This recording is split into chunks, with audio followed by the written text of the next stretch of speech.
Hi అండి. నమస్తే. Welcome to our channel Gayatri simple kitchen. ఈరోజు వీడియోలో వినాయకుడికి ఎంతో ఇష్టమైన ఉండ్రాళ్ళ పాయసాన్ని ఎలా తయారు చేసుకోవాలో చూపించబోతున్నాను.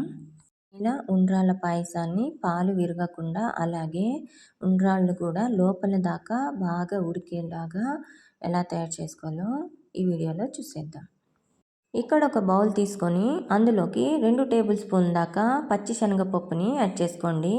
ఇందులోకే వాటర్ని యాడ్ చేసుకొని ఒక గంట పాటు ఈ పచ్చి శనగపప్పుని నానబెట్టుకొని పక్కన పెట్టుకోండి.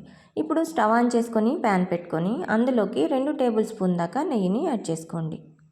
ఇప్పుడు ఈ నెయ్యి కరిగాక ఇందులోకే ఒక పావు కప్ అన్ని డ్రై ఫ్రూట్స్ని యాడ్ చేసేసుకోండి. ఇక్కడ నేను జీడిపప్పు అలాగే కిస్మిస్లని యాడ్ చేసుకుంటున్నాను.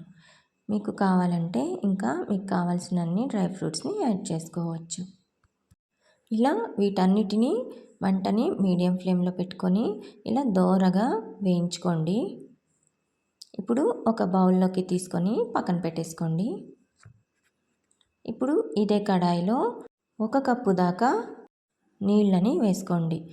అలాగే ఇందులోకి 2 టేబుల్ స్పూన్ దాకా బెల్లాన్ని యాడ్ చేసుకోండి.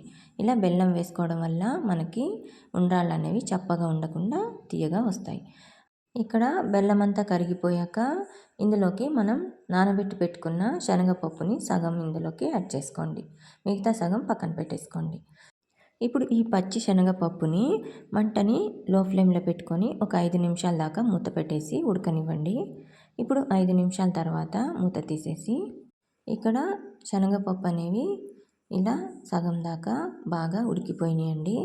ఇప్పుడు ఇందులోకి మనం ఏ కప్పుతో అయితే నీళ్ళని తీసుకున్నామో అదే కప్పుతో పొడి బియ్యం పిండిని యాడ్ చేసుకోండి. నేను ఇక్కడ పొడి బియ్యం పిండినే వాడుతున్నాను. మీరు కావాలంటే తడి బియ్యం పిండిని కూడా యాడ్ చేసుకోవచ్చు. ఇక్కడ నీళ్ళని మాత్రం కొద్దిగా తగ్గించుకొని వేసుకోవాలి. ఇప్పుడు స్టవ్ ఆఫ్ చేసేసుకొని ఇలా గరిటె ఈ పిండి అంతటిని నీళ్లు బాగా అబ్జర్వ్ అయ్యేలాగా కలిపేసుకొని కొద్దిగా గోరువెచ్చగా అయ్యేంత వరకు మూత పెట్టేసుకొని చల్లారబెట్టేసుకోండి. ఇప్పుడు కొద్దిగా పిండిని గోరువెచ్చగా ఉన్నప్పుడే ఇలా చేత్తో మనం రెగ్యులర్గా చపాతీ పిండిని ఎలా కలుపుకుంటామో అలా ఈ పిండి అంతటిని కలుపుకోవాలి. ఇక్కడ నాకు నీళ్లు కూడా పట్టలేదండి. మనం వేసుకున్న క్వాంటిటీకి కరెక్ట్గా ఈ నీళ్ళు అనేవి సరిపోయినాయి. ఇదిగోండి ఇలా చపాతీ పిండి కన్సిస్టెన్సీలో వచ్చేలాగా ఈ పిండిని ఇలా బాగా కలిపేసుకోండి. ఇక్కడ పిండి అనేది మనకి రెడీ అయిపోయింది ఉండ్రాళ్ళకి. ఇప్పుడు పొడి పిండిని పక్కన పెట్టుకొని ఈ పిండిని కొద్ది కొద్దిగా తీసుకొని ఉండ్రాళ్ళుగా చుట్టేసుకోవడమే. ఇలా శనగపప్పు వేసి ఉండ్రాళ్ళని తయారు చేసుకోవడం వల్ల మనకి ఉండ్రాళ్ళు అనేవి లోపలి దాకా బాగా ఉడికిపోతాయండి. అలాగే తినేటప్పుడు కూడా ఈ ఉండ్రాళ్ళు అనేవి చప్పగా లేకుండా అలాగే లోపలి దాకా పిండి పిండి లేకుండా బాగా ఉడికిపోతాయండి. ఇలా అన్నిటినీ ఉండ్రాళ్ళుగా చుట్టేసుకొని పక్కన పెట్టేసుకోండి. ఇక్కడ లాస్ట్లో ఒక చపాతీ ముద్దంత పిండిని తీసుకోవాలి. ఇందులోకే 3 టేబుల్ స్పూన్ దాకా సన్నగా కట్ చేసి పెట్టుకున్న కొబ్బరి ముక్కల్ని యాడ్ చేసుకుంటున్నాను. ఇందులోకి 1 కప్పు దాకా నీళ్ళని వేసుకొని ఉండలు లేకుండా బాగా ఇలా కలిపేసుకొని పక్కన పెట్టేసుకోండి. ఇప్పుడు స్టవ్ ఆన్ చేసుకొని ప్యాన్ పెట్టుకొని అందులోకి 2 కప్పుల దాకా నీళ్ళని వేసుకోండి. అలాగే చిటికెడు ఉప్పుని వేసుకొని మనం సగం తీసి పెట్టుకున్న పచ్చి శనగపప్పును కూడా ఇందులోకి వేసేసుకోండి.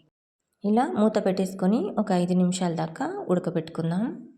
మంటని లో ఫ్లేమ్లోనే పెట్టుకొని ఈ పచ్చి శనగపప్పుని ఉడకబెట్టుకోవాలి. ఇక్కడ 5 నిమిషాల తర్వాత ఇందులోకి మనం ఏ కప్పుతో అయితే బియ్యం పిండిని తీసుకున్నామో అదే కప్పుతో బెల్లంని యాడ్ చేసుకోవాలి. ఇలా ఈ బెల్లం అంతా బాగా కరిగేలాగా ఇలా గరిటెతో తిప్పుతూ ఈ బెల్లం అంతటిని కరిగించుకోవాలి. ఇప్పుడు ఇందులోకి 1/2 టేబుల్ స్పూన్ దాకా యాలక్కల పొడిని యాడ్ చేసుకుంటున్నాను. ఇలా బెల్లం అంతా కరిగిపోయాక మనం ముందుగా రెడీ చేసి పెట్టుకున్న ఉండ్రాళ్ళని ఇందులోకి వేసేసుకోండి. మంటని లో ఫ్లేమ్లోకి టర్న్ చేసుకొని ఇలా ఉండ్రాళ్ళని వేసుకొని లైట్గా కలిపేసుకోండి.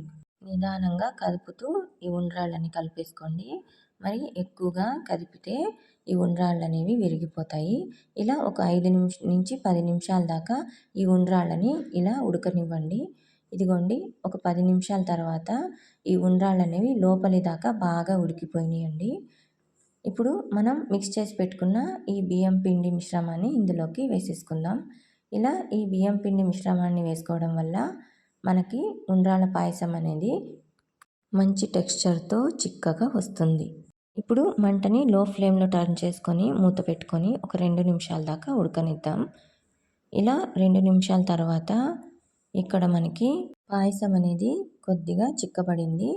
ఇలా గరిటెతో ఒకసారి బాగా కలిపేసుకొని దగ్గరగా ఇప్పుడు స్టవ్ ఆఫ్ చేసేసుకొని ఈ ఉండ్రాళ్ళ పాయసాన్ని పక్కకు దించేసుకొని పెట్టుకోండి.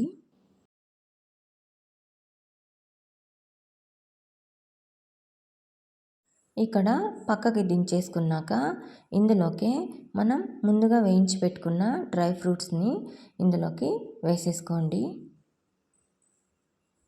ఇప్పుడు ఈ పాయసాన్ని బాగా చల్లారనివ్వాలి.